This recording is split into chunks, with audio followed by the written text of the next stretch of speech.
Hi, I'm Tony, and welcome to my channel. I'm here to talk to you because May is National Stroke Month, and that is a very dear topic to me because 2.5 years ago, my mother, who is my best friend in life, who has my back, who has always been there for me, suffered a stroke.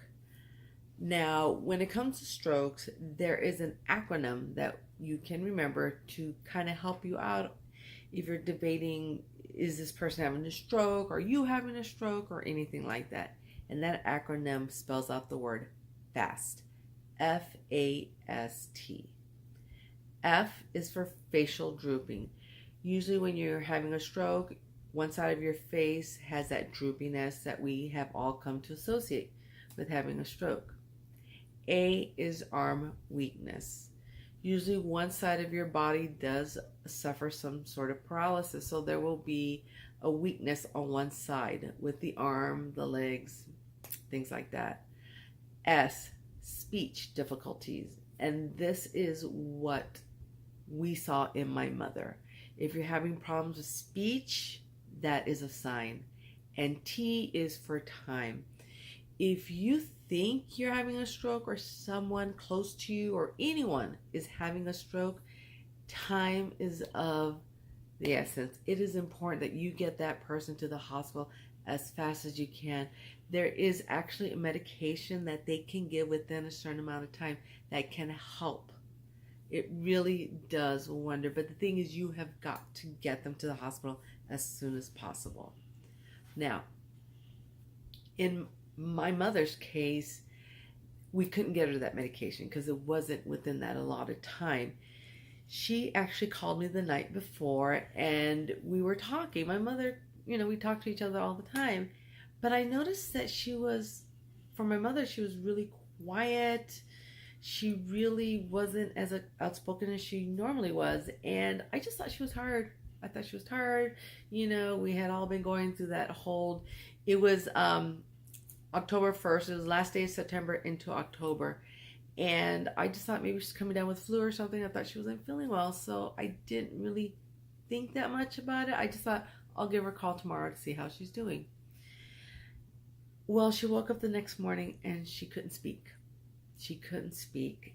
And from what she told me, she had her medical card and she went over to my dad and she's showing him the card. And he realized she wasn't speaking either. And so he asked her if she wanted to go to the hospital, and she shook her head yes. And he took her to the hospital, and they went in, they took her right away. And that's when my father called me, and he's like, Mija, your mom's at the hospital. They think she had a stroke. And I was there within 15 minutes. And from what the doctors could tell, her stroke actually hit her the night before she went to the hospital. And that's why, time is important. We waited too long. We did. And I should have called my dad and said, hey, what's going on? Is she all right? Now we know. We could second guess ourselves and do armchair quarterback and go back on it and say, I should have done this, I should have done that. We didn't know. We weren't informed. And so if we got her to the hospital in time, who knows? Who knows what could have happened? But we didn't know. We did not know. And so she had this happening all through the night. I consider myself lucky that she survived that. Some people have strokes and they die. They die because of that. But I showed up at the hospital with my mother, and I walked in, and we're very jokey in my family. We kid around with each other. And I go in there and I see her and I said, if you wanted to see me, all you had to do was call and say, come over. You didn't have to land in the hospital for me to come and see you. And I knew that when I walked in, she looked at me, and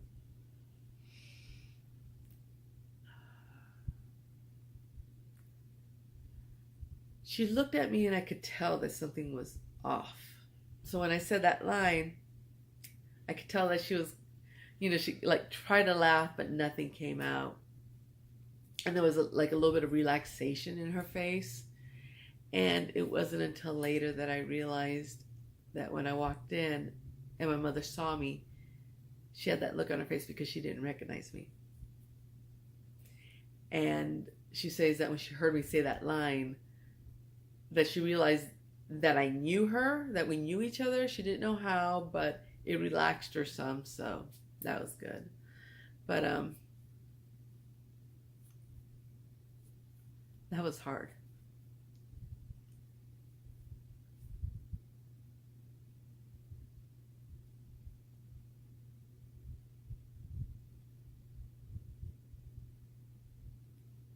Knowing that your mother didn't recognize you. Because we've always been there for each other. We're each other's best friends. And that was hard. But the one thing that she came out from the stroke is that she ended up with aphasia, which is the inability to speak. It robbed her of her speech. It was really, really hard because my mother's this kind of person everybody loves my mother. She talks to so many people. She advocates for people.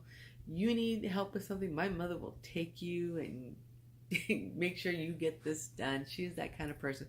She's a helper in life. She helps people out, and all of a sudden she couldn't do that because she couldn't even talk.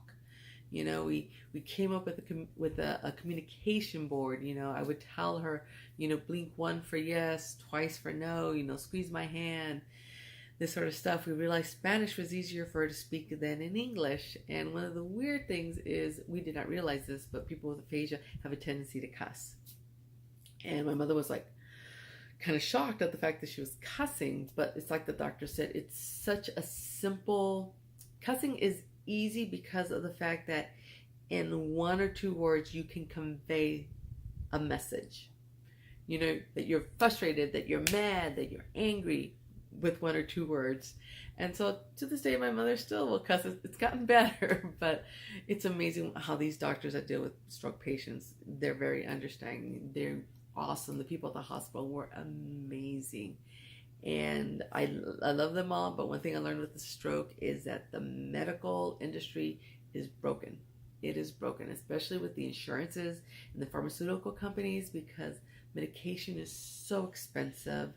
And just dealing with the insurance companies, it was almost a full year before we got speech therapy for my mother, because just getting the referrals, and we were referred to doctors in Tucson. We live outside of, like, part of Phoenix, in a suburb outside of Phoenix, but we were getting referrals to Tucson, which is a good 2 hours away.